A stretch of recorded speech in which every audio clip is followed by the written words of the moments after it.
ಓಂ.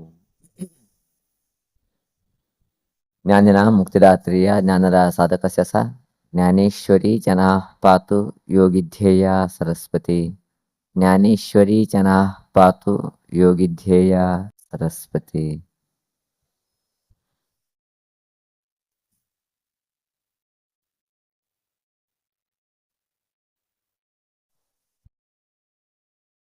ಓಂ ಗಂ ಗಣಪತಯೇ ನಮಃ. ಓಂ ದ್ರಾಂ ದತ್ತಾತ್ರೇಯಾಯ ನಮಃ. ಓಂ ಶ್ರೀ ಆಚಾರ್ಯ ಶಂಕರ ಗುರುಭ್ಯೋ ನಮಃ. ಜೈ ಜ್ಞಾನೇಶ್ವರಿ.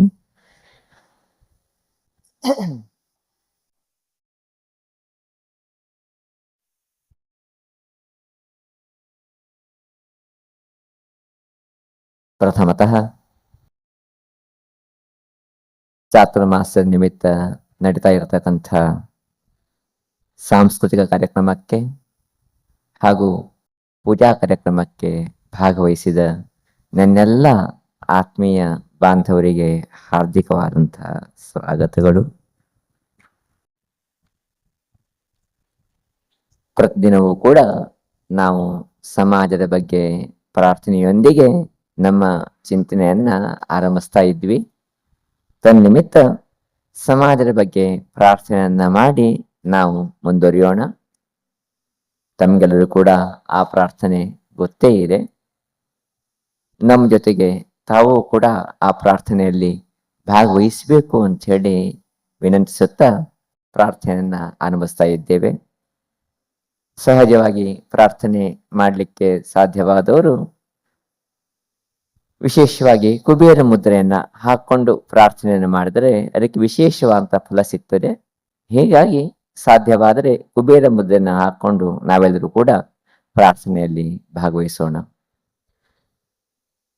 ದೇವಾಲಯ ಆಶೀರ್ವಾದಾನೆ ಮಾಗಿಲ್ ಸಮಾಜ ಸುಸಂಸ್ಕೃತಿಯಾನು ಸಮೃದ್ಧಜಾನು ಸುಖಾನಿ ಶಾಂತಿನಿ ಜೀವನ್ ಕರ್ತೋ ಅಸ.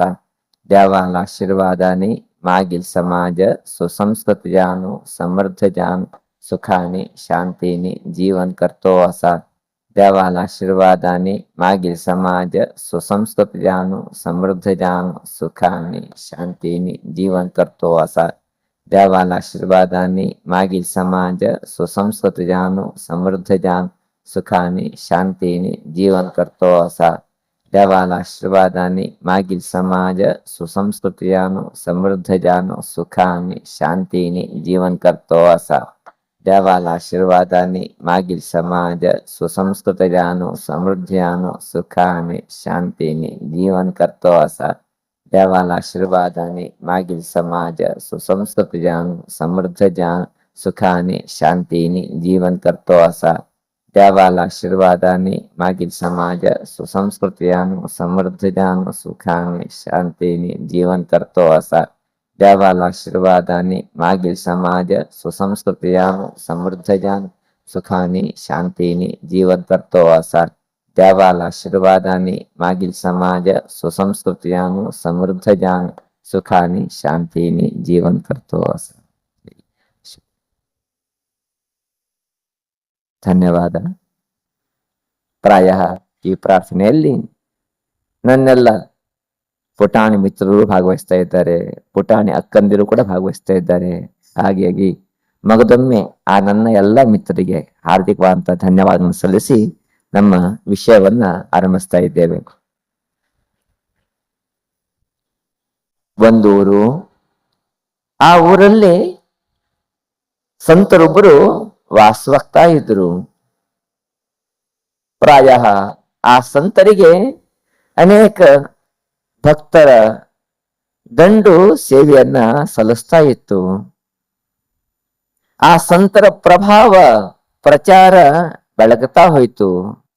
ತನ್ನ ಮೂಲಕ ಸಂತರ ಹತ್ರ ಬರುವ ಜನಸಂಖ್ಯೆಯೂ ಕೂಡ ಹೆಚ್ಚಾಗ್ತಾ ಹೋಯಿತು.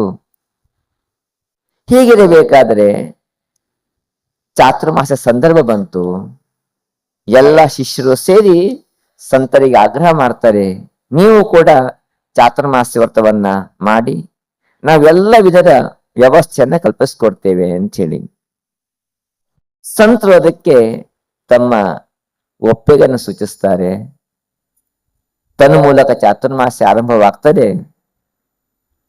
ಆವಾಗ ಎಲ್ಲ ಭಕ್ತರು ಪುನಃ ಪ್ರಾರ್ಥನೆ ಮಾಡ್ತಾರೆ, ನೀವು ಪ್ರತಿದಿನ ಸಾಯಂಕಾಲ ನಮ್ಗೆಲ್ಲರೂ ಕೂಡ ಉಪದೇಶವನ್ನ ಮಾಡಿ ನಾವೆಲ್ಲರೂ ಕೂಡ ಅದನ್ನ ಕೇಳಲಿಕ್ಕೆ ಬರ್ತೇವೆ ಅಂತ ಹೇಳಿ ತನ್ನಿಮಿತ್ತ ಆ ಮಾತಿಗೂ ಕೂಡ ಸಂತರು ಸಮ್ಮತಿಯನ್ನು ಸೂಚಿಸ್ತಾರೆ. ಆ ಸಂತರಿಗೆ ಅನೇಕ ಭಕ್ತರಿದ್ದರು. ಅದರಲ್ಲಿ ಒಬ್ಬ ಅತ್ಯಂತ ಶ್ರೀಮಂತನಾದಂಥ ವ್ಯಾಪಾರಿಯಾದಂಥ ಒಬ್ಬ ಭಕ್ತನು ಕೂಡ ಇದ್ದ. ಅವನು ಯಾವಾಗಲೂ ತನ್ನ ವ್ಯವಸಾಯದಲ್ಲೇ ತಗೊಂಡಿರ್ತಿದ್ದ. ಸ್ವಲ್ಪ ತೊಂದರೆ ತಡ್ಕೊಳ್ಳು ಬಂದಾಗ ಸಂತರ ಹತ್ರ ಬಂದು ಮಾರ್ಗದರ್ಶನವನ್ನು ಪಡೆದು ಪುನಃ ತನ್ನ ಕೆಲಸದಲ್ಲಿ ತೊಡಗುತ್ತಿದ್ದ. ಅವನಿಗೆ ತುಂಬಾ ಸಂದಿಗ್ಧ ಪರಿಸ್ಥಿತಿ ಬಂದ್ಬಿಡ್ತು. ಪ್ರತಿದಿನ ಸಂತರು ಸಾಯಂಕಾಲ ಉಪದೇಶ ಮಾಡ್ತಾರೆ, ಅದನ್ನ ತಾನೂ ಕೇಳ್ಬೇಕು ಹೋಗ್ಬೇಕಾಯ್ತಲ್ಲ ಅಂತ ಹೇಳಿ ಅನಿವಾರ್ಯ ಬರಲೇಬೇಕಾಯ್ತು. ಅವನ ಮನಸ್ಸೆಲ್ಲವೂ ಕೂಡ ವ್ಯಾಪಾರದ ಕಡೆಗೆ, ಇಲ್ಲಿ ಬರುವ ಮನಸ್ಸಿಲ್ಲ. ಆದ್ರೂ ತಾನು ಸಂತರ ಭಕ್ತ ಎಂಬುದನ್ನು ತೋರಿಸ್ಕೊಳ್ಬೇಕು.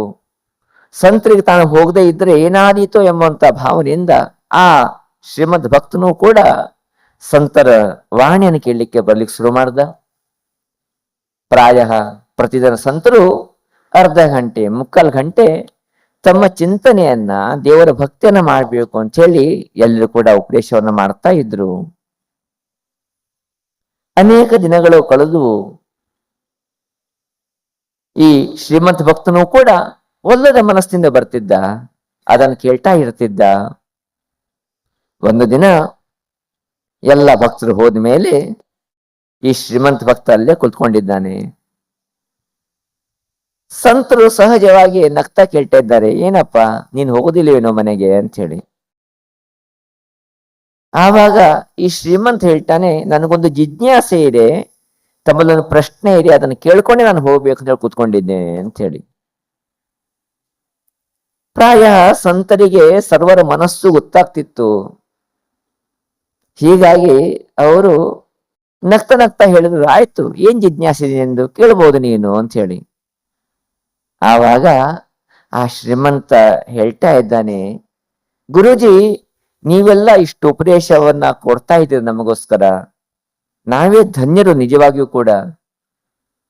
ಒಂದು ಪ್ರಶ್ನೆ ನನಗೆ ಬರ್ತಾ ಇದೆ, ಅದೇನಂತ ಹೇಳಿದ್ರೆ, ನಾವು ಬರೀ ಕೇಳೋದ್ರಿಂದ ಏನಾಗ್ತದೆ ನಮ್ಮ ಜೀವನದಲ್ಲಿ ಅಂತ ಹೇಳಿ. ನಿಮ್ಮ ವಾಣಿಯನ್ನ ನಾವು ಕೇಳೋದೇನು ಬದಲಾವಣೆ ಆಗ್ತದೆ ನಮ್ಮಲ್ಲಿ?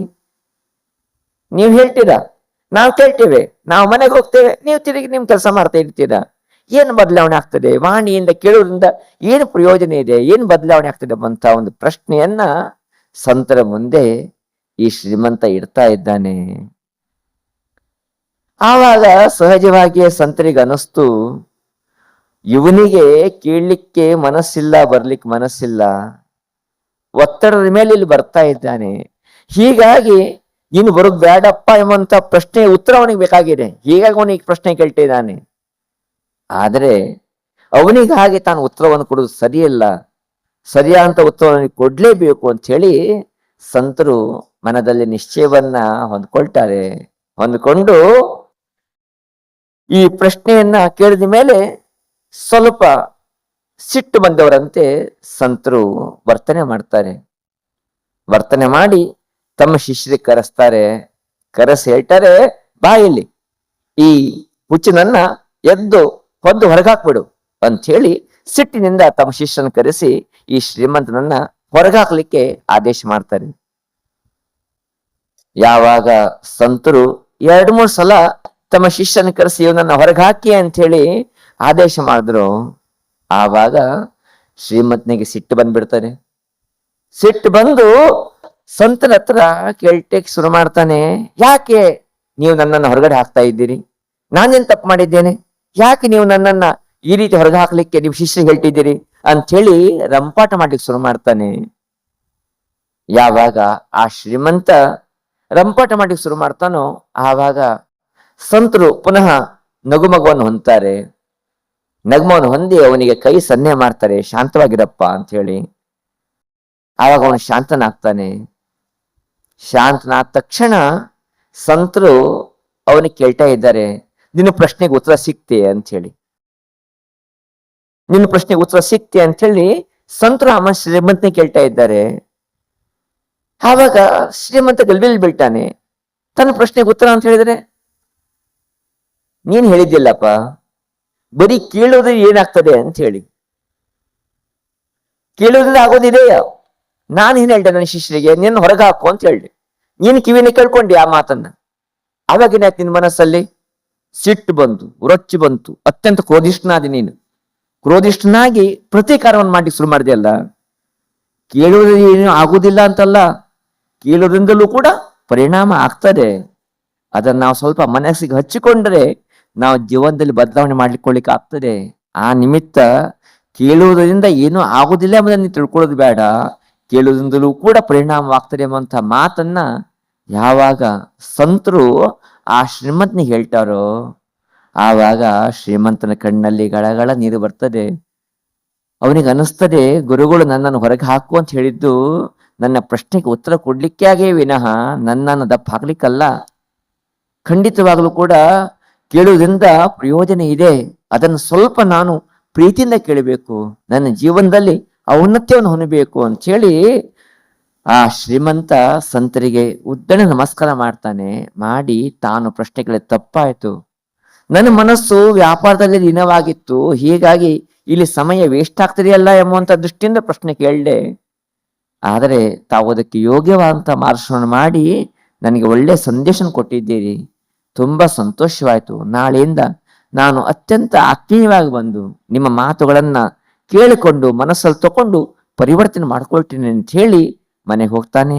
ತನ್ನ ಮೂಲಕ ಅವನ ಜೀವನದಲ್ಲಿ ಪರಿವರ್ತನೆ ಮಾಡ್ಕೊಳ್ತಾನೆ ಎಂಬುವಂತ ಕಥೆಯನ್ನ ಕೇಳಿದ ಮೇಲೆ ನಮ್ಗೆ ಹುಟ್ಟತಕ್ಕಂಥ ಸತ್ಯ ಯಾವುದು? ನಾವು ಯಾವಾಗ ಸರಿಯಾದ ಮನಸ್ಸಿನಿಂದ ಕೇಳ್ತೀವಿಯೋ, ಸರಿಯಾದ ಮನಸ್ಸಿಟ್ಟು ನಾವು ಶ್ರವಣವನ್ನು ಯಾವಾಗ ಮಾಡ್ತಾ ಹೋಗ್ತೀವಿಯೋ ಆವಾಗಲೇ ನಮ್ಮ ಜೀವನದಲ್ಲಿ ಬದಲಾವಣೆಗಳು ತನ್ನಿಂತಾನೇ ಆಗ್ತಾ ಹೋಗ್ತೇವೆ ಅಂತ ಹೇಳಿ. ನಾವು ಕೇಳೋದನ್ನ ಇಲ್ಲೇ ಬಿಟ್ಟು ಮನೆಗೆ ಹೋಗುವುದು, ಇಷ್ಟೇ ಮಾಡಿದರೆ ನಮ್ಮ ಸಮಯ ವ್ಯರ್ಥವಾಗ್ತದೆ ಹೊರತು ಯಾವುದೇ ರೀತಿಯ ಪ್ರಯೋಜನ ನಮ್ಮಲ್ಲಿ ಆಗ್ಲಿಕ್ಕೆ ಸಾಧ್ಯವಿಲ್ಲ. ಹೀಗಾಗಿ ಮೊಟ್ಟ ಮೊದಲು ನಾವು ಜೀವನದಲ್ಲಿ ಪರಿವರ್ತನೆ ಆಗಲೇಬೇಕಾದ್ರೆ ಮೊಟ್ಟ ಮೊದಲು ಕೇಳುವಂತ ಒಂದು ಸ್ಥೈರ್ಯತೆಯನ್ನ, ಸಾಮರ್ಥ್ಯವನ್ನ ನಾವು ಬೆಳೆಸ್ಕೊಳ್ಳೇಬೇಕಾಗ್ತದೆ. ಹೀಗಾಗಿಯೇ ನಮ್ಮ ಹಿರಿಯರು ಆ ಭಗವಂತನಲ್ಲಿ ಪ್ರಾರ್ಥನೆ ಮಾಡಬೇಕಾದ್ರೆ ದೇವರ ಹತ್ರ ಹೇಳ್ತಾರೆ, ಭದ್ರಂಕರಣೆ ಭಿಶೃಣುಯಾಮ ದೇವಾಹ ಅಂತ ಹೇಳಿ. ಹೇ ಭಗವಂತ, ನನಗೆ ನನ್ನ ಕಿವಿಗಳಿಂದ ಒಳ್ಳೆಯದನ್ನೇ ಕೇಳುವಂತ ಒಂದು ಅನುಗ್ರಹವನ್ನು ಮಾಡು. ನಾನು ಜೀವನದಲ್ಲಿ ಒಳ್ಳೆಯದನ್ನೇ ಕೇಳುವಂತೆ ಆಗಲಿ, ತನ್ಮೂಲಕ ಒಳ್ಳೆಯ ಮಾರ್ಗದಲ್ಲಿ ನಡೆಯುವಂತೆ ಆಗಲಿ, ತನ್ಮೂಲಕ ಒಳ್ಳೆತನ ನನ್ನಲ್ಲಿ ಪ್ರಾಪ್ತವಾಗಲಿ, ತನ್ಮೂಲಕ ನಿನ್ನಲ್ಲಿ ಸೇರಲಿ ಎಂಬಂಥ ಅದ್ಭುತವಾದಂಥ ಚಿಂತನೆಯನ್ನ ನಮ್ಮ ಹಿರಿಯರು ಆ ಭಗವಂತನಲ್ಲಿ ಮಾಡಿದ್ದನ್ನ ನಾವು ಕೇಳ್ಕೊಂಡಾಗ ಕೇಳುವಿಕೆಯಿಂದ ಎಷ್ಟು ಪರಿಣಾಮವಾಗ್ತದೆ ಎಂಬುದನ್ನ ನಾವು ತಿಳ್ಕೊಳ್ಳಿಕ್ಕೆ ಸಾಧ್ಯವಾಗ್ತದೆ. ಆ ನಿಟ್ಟಿನಲ್ಲಿ ನಾವೆಲ್ಲರೂ ಕೂಡ ಸಹ ಅತ್ಯಂತ ಪ್ರೀತಿಯಿಂದ ಶ್ರದ್ಧೆಯಿಂದ ಯಾವಾಗ ಕೇಳ್ತಾ ಹೋಗ್ತೀವಿಯೋ ಆವಾಗ ನಮ್ಮಲ್ಲಿ ಪರಿವರ್ತನೆಗಳು ತನ್ನಿಂತಾನೇ ಸಹಜವಾಗಿ ಆಗ್ತಾ ಹೋಗ್ತವೆ. ತನ್ಮೂಲಕ ಜೀವನದಲ್ಲಿ ಯಾವ ಪ್ರಕ್ರಿಯೆಯಲ್ಲಿ ನಾವು ಭಾಗವಹಿಸಬೇಕು ಆ ಭಾಗವಹಿಸುವ ಪ್ರಕ್ರಿಯೆಯಲ್ಲಿ ಮುಂದುವರೆದು ನಮ್ಮ ಜೀವನವನ್ನ ಸಾರ್ಥಕ ಮಾಡ್ಕೊಳ್ಳಿಕ್ಕೆ ಸಾಧ್ಯವಾಗ್ತದೆ. ಆ ನಿಟ್ಟಿನಲ್ಲಿ ನಾವೆಲ್ಲರೂ ಸಹ ಪ್ರೀತಿಯಿಂದ ಕೇಳೋಣ, ಲಕ್ಷ್ಯವಿಟ್ಟು ಕೇಳೋಣ, ಕೇಳಿಕೊಂಡು ಎಷ್ಟು ಸಾಧ್ಯವೋ ಅಷ್ಟನ್ನ ಅನುಷ್ಠಾನಕ್ಕೆ ತರೋಣ. ತನ್ಮೂಲಕ ನಮ್ಮ ಜೀವನದ ಸಾರ್ಥಕತೆಯನ್ನ ಪಡಿಸ್ಕೊಳ್ಳೋಣ ಎಂಬಂತ ಮಾತನಾಡಲಿಕ್ಕೆ ಬಯಸ್ತಾ ಇದ್ದೇವೆ. ತುಂಬಾ ಸಂತೋಷವಾಗ್ತಾ ಇದೆ. ಪರಮ ಪೂಜ್ಯ ಶ್ರೀ ಶ್ರೀ ಸುಜ್ಞಾನೇಶ್ವರ ಭಾರತೀಯ ಮಹಾಸ್ವಾಮಿಗಳವರು ತುಂಬಾ ಸುಂದರವಾದಂತ ಸಂದೇಶವನ್ನ ಇವತ್ತು ನಮ್ಗೆಲ್ಲರೂ ಕೂಡ ಕೊಟ್ಟಿದ್ದಾರೆ. ಹಲವರ ಮಾತಿನಂತೆ ನಾವು ನಡ್ಕೊಳ್ಳಿಕ್ಕೆ ಹೋದರೆ ನಾವು ಎಲ್ಲೂ ತಲುಪಲಿಕ್ಕೆ ಸಾಧ್ಯವಿಲ್ಲ. ಎಲ್ಲರಿಗೂ ಕೂಡ ಸಂತೋಷವಾಗುವಂತೆ ನಾವು ಜೀವನವನ್ನು ಕೂಡ ನಡೆಸಲಿಕ್ಕೆ ಸಾಧ್ಯವಾಗುವುದಿಲ್ಲ. ನಾವು ನಮ್ಮ ಬಗ್ಗೆ ವಿಚಾರ ಮಾಡ್ತಾ ನಾವು ಮುಂದುವರಿಬೇಕು, ಆವಾಗ ನಾವು ಮುಂದುವರಿಲಿಕ್ಕೆ ಸಾಧ್ಯವಾಗ್ತದೆ. ನಮ್ಮ ಬಗ್ಗೆಯೂ ಕೂಡ ಒಳ್ಳೆ ವಿಚಾರ ಇಟ್ಕೊಳ್ಬೇಕು, ಇತರ ಬಗ್ಗೆಯೂ ಕೂಡ ಒಳ್ಳೆ ವಿಚಾರ ಇಟ್ಕೊಳ್ಬೇಕು. ಯಾವಾಗ ನಮ್ಮ ಬಗ್ಗೆ ಇತರ ಬಗ್ಗೆ ಒಳ್ಳೆ ವಿಚಾರ ಇಟ್ಕೊಂಡು ನಾವು ಮುಂದುವರಿತೀವೋ ಆವಾಗ ಭಗವಂತ ನಮ್ಮ ಸನಿಹಕ್ಕೆ ಬರ್ತಾನೆ ಎಂಬಂತ ಒಳ್ಳೆ ಸಂದೇಶವನ್ನ ಪರಮ ಪೂಜ್ಯ ಶ್ರೀಗಳವರು ಮಾನವಿಕವಾಗಿ ನಮ್ಗೆಲ್ಲರೂ ಕೂಡ ನಗಿಸುವಂತೆ ತಮ್ಮ ವಾಣಿಗಳಿಂದ ಹೇಳಿದ್ದಾರೆ.